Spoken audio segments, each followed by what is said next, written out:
میرے بھائیوں، رمضان آنے والا ہے، ہمیں اس کے آنے سے پہلے اس کی تیاری کی جائے۔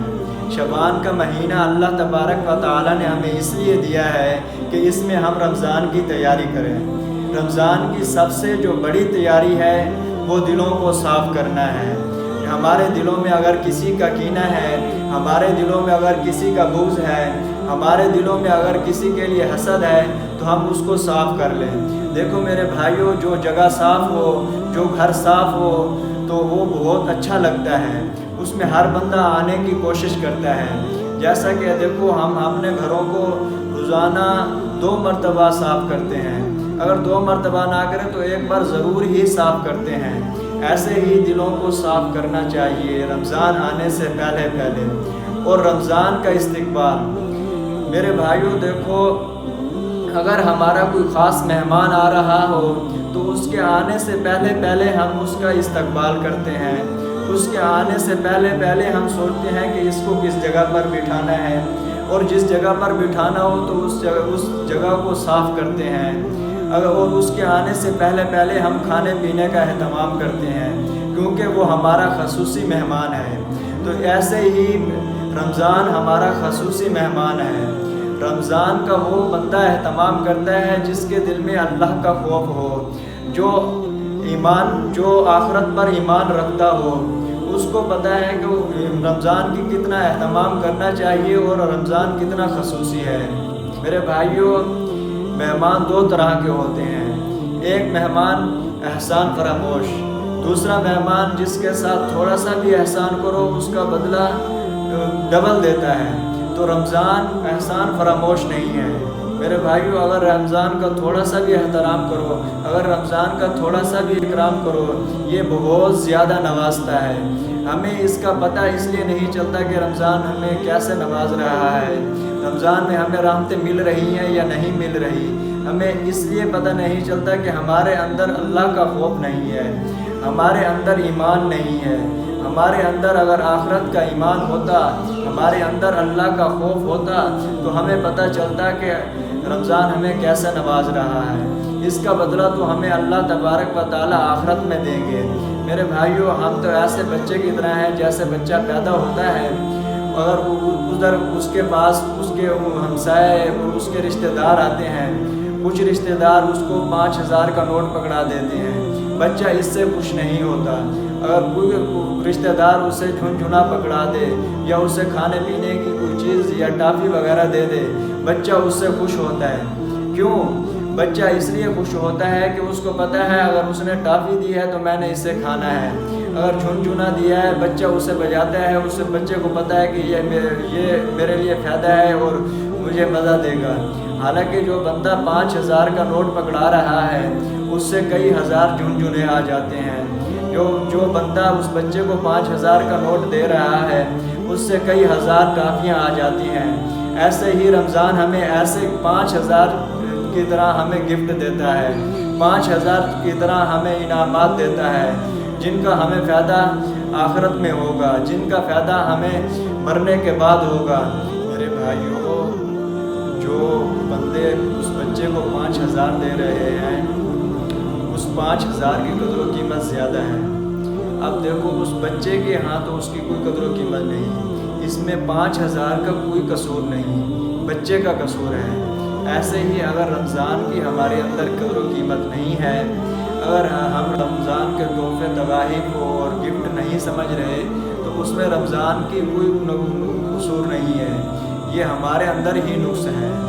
رمضان میں وہ لوگ بہت پریشان ہوتے ہیں جو اس دنیا کو ہی اصل زندگی اور حقیقی زندگی سمجھتے ہیں۔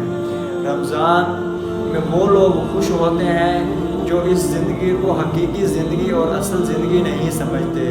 میرے بھائیوں، حکیم اختر رحمۃ اللہ علیہ فرماتے ہیں، پریشانی میں اگر شان والا لفظ ہٹا دو تو پریشانی ہی ختم۔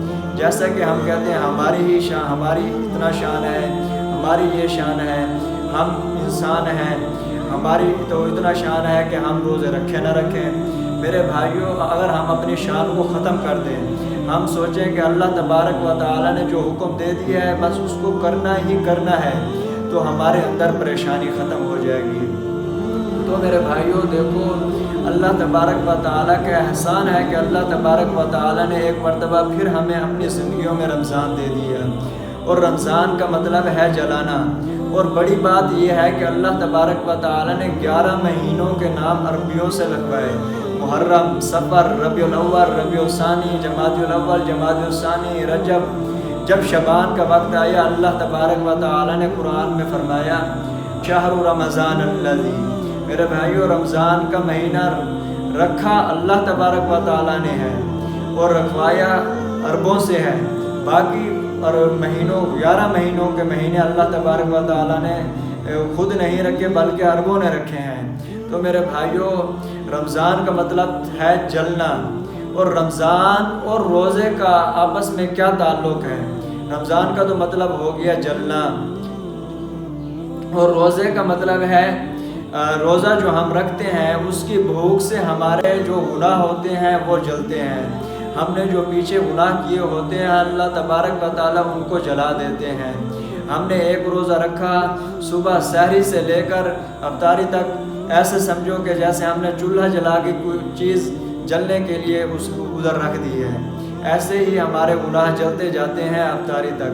پھر ہم نے دوسرا روزہ رکھا، پھر گناہ جلنا شروع، تیسرا روزہ رکھا، پھر گناہ جلنا شروع، چوتھا روزہ رکھا، ایسے چلتے چلاتے 30 دنوں میں جب ہمارا آخری روزہ ہوتا ہے اس وقت ہمارے سارے گناہ جل جاتے ہیں۔ دیکھو میرے بھائیو، رمضان کی تو اتنا برکات ہیں، ہمیں تو چاہیے کہ ہم اللہ تبارک و تعالیٰ سے ہر مہینہ رمضان ہی مانگیں۔ تو میرے بھائیو، ہمیں اس رمضان کی قدر کرنی چاہیے، زیادہ سے زیادہ یہ دعا مانگنی چاہیے اللہ تبارک و تعالیٰ ہمیں یہ رمضان عطا کرے، کیونکہ ہمیں زندگیوں کا پتہ نہیں، کوئی پتہ نہیں کہ رمضان آنے سے پہلے ہی ہمیں لے لے اللہ تبارک و تعالیٰ۔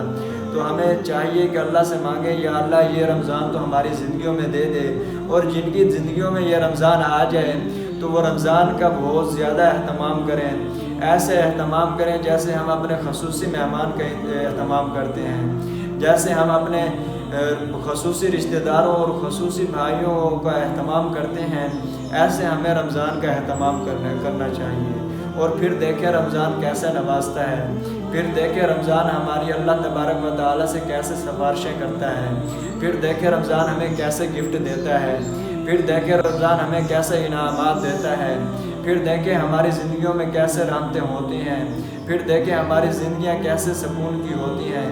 میرے بھائیوں، ہم اس لیے بے سکون ہیں، اس لیے پریشان ہیں، ہم دین سے دور ہیں، ہمیں دین کا تو پتہ ہی نہیں، بس ہم کمانے میں لگے ہوئے ہیں، جبکہ اللہ تبارک و تعالیٰ نے ہمیں روزی رزق کا وعدہ دے دیا ہے۔ اللہ تبارک و تعالیٰ نے کہا ہے جو میں کہوں تم وہ کرو، روزی میں تمہیں دوں گا۔